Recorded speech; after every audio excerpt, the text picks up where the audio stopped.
पाक अजरबैजान ताल्लुकात का नया बाब। तेल और गैस, ज़राअत, साइंस और टेक्नोलॉजी समेत मुख्तलिफ शोबों में मुआहिदों और मुफाहमती याददाश्तों पर दस्तखत। तकरीब से खिताब में वज़ीर आज़म शहबाज शरीफ ने कहा, अजरबैजान की $2 अरब की सरमायाकारी के ऐलान को सराहते हैं। अप्रैल में इन मुआहिदों को हतमी शक्ल दी जाएगी। अजरबैजान के साथ दोस्ती के मामले पर तमाम सियासी जमातों में इत्तेफाक है। दोनों ममालिक के दरमियान मुख्तलिफ सतह पर ताल्लुकात नई बुलंदियों को छू रहे हैं। काराबाख पर अजरबैजान की हिमायत जारी रखेंगे। मसला कश्मीर पर अजरबैजान के उसूली मौक़िफ़ को सराहते हैं। मशरिक़ वुस्ता में पायदार अमन के लिए 2 रियासती हल नागुज़ीर है। वज़ीर आज़म शहबाज शरीफ और सदर इल्हाम अलीयव की 1-on-1 मुलाकात 2 तरफ़ा ताउन को मजबूत बनाने के अज़्म का इयादा। दोनों रहनुमाओं का स्ट्रेटेजिक शराकतदारी पर इत्मीनान का इजहार। इलाकाई रवाबित के शोबों में ताउन के फ़रोग़ पर इत्तेफाक। सदारती महल आमद पर वज़ीर आज़म को गार्ड ऑफ ऑनर पेश। नागोर्नो काराबाख की आज़ादी के लिए लड़ी गई जंग के हीरोज और शोहदा की यादगार फतह का भी दौरा।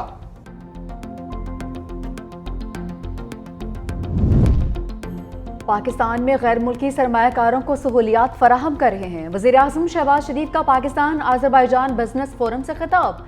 कहा, नॉर्थ साउथ राहदारी कारोबारी सरगर्मियों और रवाबत में मुआवन है। राहदारी मुस्तकबिल में गेम चेंजर साबित होगी। सरमायाकारों को तिजारती सहूलियात से कारोबारी सरगर्मियों में इजाफा होगा। दोनों ममालिक की ताजिर बरादरी को पुरकशिश मौके से फ़ायदा उठाना चाहिए। दोनों ममालिक के दरमियान दरीना ताल्लुकात हैं। क़यादत के दरमियान तामीरी बातचीत हुई है।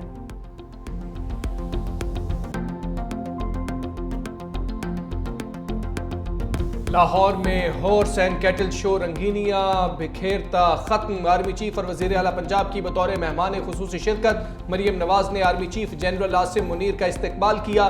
तकरीब में राहत फ़तेह अली खान ने आवाज़ का जादू जगाया। रंगारंग तकरीब में घुड़सवारों की नेज़ाबाजी, पहलवानों की मखसूस अंदाज में एंट्री, शम्मे उठाए दस्ते का भी मार्च। 16 रोज़ा शो के 20 बड़े इवेंट्स में शहरियों की बड़ी तादाद में शिरकत। हज़ारों फैमिलीज और बच्चों की शिरकत से रौनक दोबाला रही। 13 इंटरनेशनल टीमों के दर्जनों नामवर गैर मुल्की खिलाड़ी शरीक हुए। पोलो मैच, बज़कशी, तीरंदाजी, घुड़सवारी और सनसनीखेज मुकाबले हुए। पंजाब कल्चरल नाइट्स में नामवर फनकारों की परफॉर्मेंस। 2 रोज़ा खुसूसी फूलों की नुमाइश का एहतमाम किया गया। दिफाई चैंपियन, बुरी परफॉर्मेंस के भी चैंपियन। पाकिस्तान की मेगा इवेंट की तैयारी कैसी थी? 2 मैचेस ने कच्चा चट्टा खोल दिया। पहले न्यूजीलैंड के हाथों शिकस्त, फिर भारत ने आउट क्लास कर दिया। दोनों मैचेस में खिलाड़ियों की हवाएं उड़ी रहीं। मुकाबले के आगाज से ही चेहरे उतरे नजर आए। बैटिंग, बॉलिंग और फील्डिंग तमाम शोबों में फ्लॉप। पहले मैच में किवीज ने 60 रन से ज़ेर किया। दूसरे मुकाबले में रिवायती हरीफ भारत ने 6 विकेटों से शिकस्त का हार पहना दिया। दोनों शिकस्तों के बाद कौमी टीम चैंपियंस ट्रॉफी से बेदखली के दहाने पर आ गई।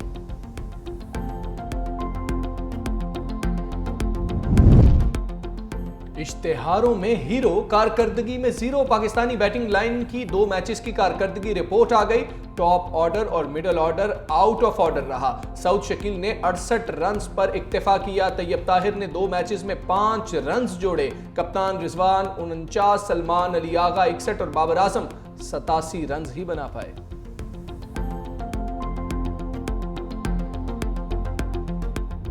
चैंपियंस ट्रॉफी के दोनों मैचेस में शाहीनों की सुस्त उड़ान। 2 मैचेस में 314 डॉट बॉल्स खेली। भारत के खिलाफ डू और डाई मैच में पाकिस्तान बड़ा स्कोर करने में नाकाम रहा। 152 डॉट बॉल्स खेलकर रिवायती हरीफ की सहूलतकारी की। इफ्तिताही मैच में भी ग्रीन शर्ट्स ने न्यूजीलैंड के खिलाफ 162 गेंदें डॉट खेलने का शर्मनाक रिकॉर्ड अपने नाम किया।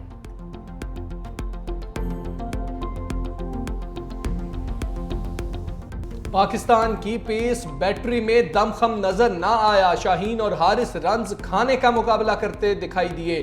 न्यूजीलैंड के खिलाफ हारिस रऊफ ने महज 2 विकेटें लेकर 83 रन्स खाए। भारत के खिलाफ 7 ओवर्स में 52 रन्स थमा दिए। 1 विकेट भी ना ले सके। भारत के खिलाफ शाहीन आफरीदी महंगे तरीन बॉलर साबित हुए। 8 ओवर्स में 9.25 की औसत से 74 रन्स खाए। सिर्फ 2 विकेटें ले सके। न्यूजीलैंड के खिलाफ 10 ओवर्स में 68 रन्स दिए और 1 शिकार भी ना कर पाए। क्रिकेट के मतवालों ने सोशल मीडिया पर क्रिकेट टीम का जुलूस निकाल दिया। मीम्स की भरमार। एक सारिफ ने लिखा, सोचिए आप 29 साल बाद आईसीसी टूर्नामेंट होस्ट करें और सबसे पहले बाहर हो जाएं। दूसरे सारिफ ने लिखा कि चेयरमैन पीसीबी पर स्टेडियम बनाने का इतना प्रेशर था कि टीम बनाना ही भूल गए। एक सारिफ ने सवाल उठाया कि परफॉर्मेंस बद से बदतर। आखिर टीम की सर्जरी कब होगी?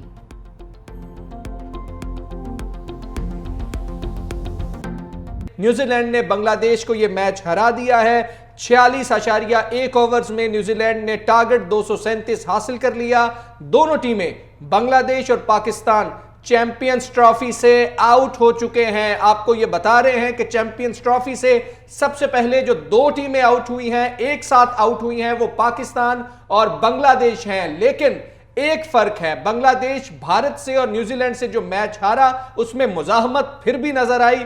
पाकिस्तान ने अपने दोनों मैचेस न्यूजीलैंड और भारत से हारे, वन साइडेड वो मैच थे। तो पाकिस्तान 29 साल बाद पाकिस्तान ने किसी आईसीसी टूर्नामेंट की मेजबानी की और सबसे पहले आउट होने वाली टीम भी पाकिस्तान ही है। ना बाबर आजम चले, ना रिजवान चले, ना शाहीन आफरीदी चले, ना नसीम शाह चले, कोई भी नहीं चला और पाकिस्तान चैंपियंस ट्रॉफी से आउट हो गया। अब तक की शर्मनाक तरीन पाकिस्तान क्रिकेट टीम की यह परफॉर्मेंस है किसी भी आईसीसी इवेंट में। बिल्कुल, पाकिस्तान का सफर इख्तिताम पजीर हो चुका है। अभी उम्मीद जाहिर की जा रही थी इस मैच के बाद शायद एक और चांस मिल जाए पाकिस्तान को, लेकिन हमने देखा कि न्यूजीलैंड जो है वो इस पूरे टूर्नामेंट में बेहतरीन कारकर्दगी का मुजाहरा करते हुए नजर आई हमें। न्यूजीलैंड ने अपना तीसरा मैच भी जीत लिया है। आज के इस मैच में हमने देखा कि बांग्लादेश को 5 विकेटों से शिकस्त दी है न्यूजीलैंड ने, और न्यूजीलैंड का दूसरा मैच था आईसीसी चैंपियंस ट्रॉफी का। इससे पहले हमने देखा जो पाकिस्तान न्यूजीलैंड के इससे पहले टूर्नामेंट में मैच हुआ था वो भी न्यूजीलैंड ने भारी मार्जिन के साथ जीता था। और इसके बाद इस मैच में जब न्यूजीलैंड की कारकर्दगी की बात की जाए तो उसमें भी वाज़ेह तौर पर बेहतरीन कारकर्दगी दिखाई दी है हमें। बड़ी अदालत में बड़े मुकदमात। सुप्रीम कोर्ट में बानी पीटीआई की 9 मई वाकयात की जुडिशल इंक्वायरी की दरखास्त समाअत के लिए मुकर्रर। जस्टिस अमीनुद्दीन की सरबराही में आईनी बेंच 28 फरवरी को समाअत करेगा। इंतखाबी धांधली की तहकीकात के लिए दायर दरखास्तें भी मुकर्रर। 5 रुकनी आईनी बेंच 28 फरवरी को समाअत करेगा। बानी पीटीआई और शेर अफजल मरवत ने तहकीकात के लिए रुजू किया था।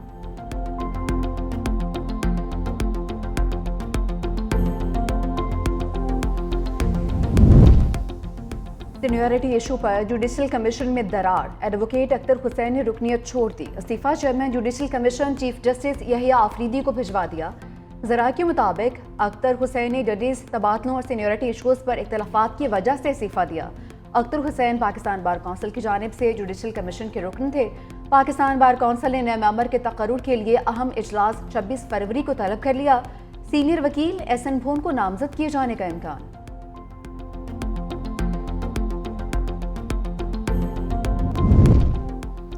हमने आइन पर अमल दरामद ना करके मुल्क को तोड़ा, हमने इससे कोई सबक नहीं सीखा। वजीर आला खैबर पख्तूनख्वा अली अमीन गंडापुर का तकरीब से खिताब। कहा सूबे के हुकूक के लिए आखिरी हद तक जाएंगे। पन बिजली के खालिस मुनाफे के 2000 अरब रुपए अदा करना होंगे। अगर गोली चलाई गई तो वही जिम्मेदार होंगे जो गोली चलाएंगे। अडियाला के बाहर कैंप लगा तो बानी के हुक्म के मुताबिक खैबर पख्तूनख्वा से लोग आएंगे।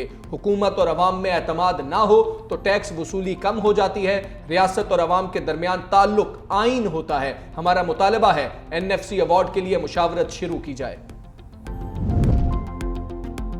वफाकी हुकूमत KP को फाटा इंजमाम फंड और खालिस पन बिजली का मुनाफा नहीं दे रही। ओपोजिशन लीडर उमर अयूब कहते हैं आइन हुकूमत और अवाम के दरमियान एक समाजी मुआहदा है। सूबों को वसाइल की तकसीम का निज़ाम उस वक्त गैर फाल हो गया है। मुल्क में कोई सरमायाकारी को तैयार नहीं। हुकूमत इंजमाम शुदा अजला के अवाम को उनका हक और हिस्सा नहीं दे रही है। बस हल्फ उठाया जाता है मगर पासदारी नहीं की जाती। वजीर दिफा ख्वाजा आसिफ का तकरीब से खिताब। कहा 80 की दहाई में पाकिस्तान की तारीख मस्ख की गई। हमने अफगान जंग में हिस्सा लिया। कौम की शनाख्त उसकी तारीख होती है मगर हमने अपनी तारीख बदली, अपने हीरोज बदले। गंडापुर ने बानी तहरीक इंसाफ को राजी कर लिया। साबिक सूबाई वज़रा तैमूर झगड़ा और कामरान मंगिश को काबीना में शामिल ना करने का फैसला। बानी ने दोनों रहनुमाओं को काबीना में शामिल करवाने का कहा था। अली अमीन गंडापुर ने मुलाकात करके बानी को फैसले पर आमादा कर लिया।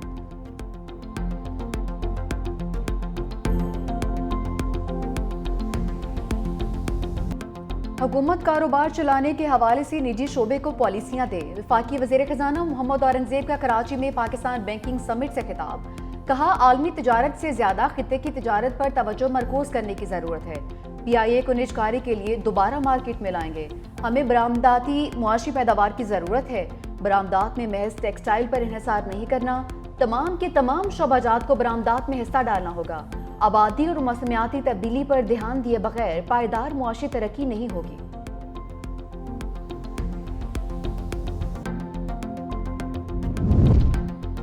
साबिक वफाकी वजीर असद उमर का PTI रहनुमाओं से राबतों का एतराफ। कहते हैं पार्टी में वापसी का कोई इरादा नहीं, सियासत के अलावा कोई मदद दरकार है तो मैं पार्टी के लिए हाजिर हूं।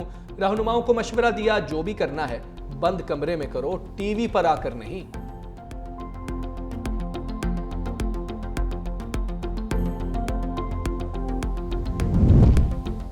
मुल्क में सियासी और मुआशी इस्तेहकाम वक्त की जरूरत है। वज़ीर मनसूबाबंदी हसन इकबाल का तकरीब से खिताब। कहा कि मुस्तकिल मिजाजी से तरक्की के एजेंडे पर काम करना होगा। तरक्की के सफर में सबको अपना किरदार अदा करना होगा। हमें अपनी बरामदात को बढ़ाना होगा। हुकूमत बरामदात में इजाफे के लिए इकदाम कर रही है। मुल्क की तरक्की के लिए पॉलिसीज का तसलसल नागुज़ीर है। हमारे पास बहुत ब्राइट माइंड्स हैं। हमारे इधर के बच्चे जब उन्हें थोड़ा सा मौका मिलता है, उन्हें थोड़ी सी ट्रेनिंग मिलती है तो फॉरेन एक्सचेंज कमाते हैं। ये आपने वो फैसिलिटेट नहीं करेंगे, आप वो उनको इंटरनेट स्पीड्स नहीं देंगे, इसका वो डिजिटल हाईवे जो है उसकी प्रॉपर एक्सेस नहीं देंगे, तो वो सारी की सारी जो हमारी बच्चों की और हमारे जो टैलेंट है वो इधर ही ख़त्म हो जाएगा। उड़ान पाकिस्तान प्रोग्राम को हमने आगे ले जाना है। वज़ीर आला सिंध सैयद मुराद अली शाह की कराची में तकरीब से बातचीत। कहा थोड़ी सी प्लानिंग करके हम और आगे जा सकते हैं। मुल्क की तरक्की के लिए बरामदात का हदफ हासिल करना होगा। मुल्क में डिजिटल सहूलतों को मजीद बेहतर बनाना होगा। ताहम हैदराबाद तसक्खर रोड को बेहतर ना किया गया तो एक्सपोर्ट नहीं हो सकती। तेज तरीन इंटरनेट नहीं होगा तो एक्सपोर्ट आगे नहीं बढ़ा सकते। हुकूमत सिंध का सूबे भर में MIV सेंटर्स एक हफ्ते में फ़ाल करने का फैसला। सीनियर वजीर शर्जील मेमन ने महकमा ट्रांसपोर्ट को अहकाम जारी कर दिए। सखर के रास्ते सिंध में दाखिल होने वाली तमाम गाड़ियों को MIVs लाजिम होगी। शर्जील मेमन कहते हैं गाड़ियों की फिटनेस को यकीनी बनाने के लिए फैसला कुन इकदाम किए जा रहे हैं।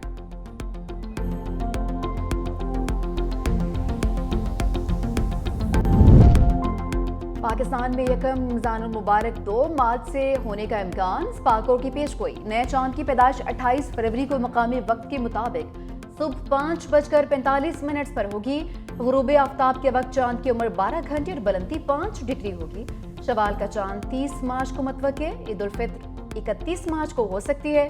स्पार्को के मुताबिक रमजान के चांद की रोयत का हतमी फैसला रोयत हिलाल कमेटी के पास है।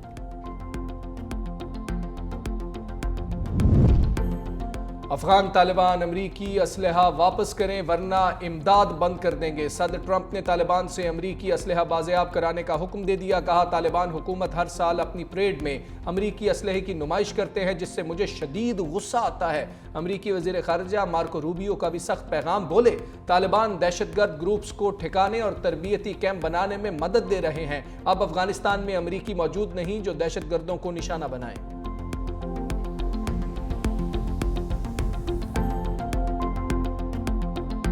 जर्मनी में कबल अज वक्त पार्लिमानी इंतखाबात में कदामत पसंद जमात क्रिश्चियन डेमोक्रेटिक यूनियन कामयाब। फ्रेडरिक मार्टिस की जर्मन चांसलर बनने की राह हमवार होगी। फ्रेडरिक ने कहा यूरोप को अपनी दिफाई सलाहियतों को फरोग देना होगा। मेरी तरजीह यूरोप को जल्द अज जल्द मजबूत करना है। फ्रेडरिक का ताल्लुक साबिक जर्मन चांसलर एंजेला मर्केल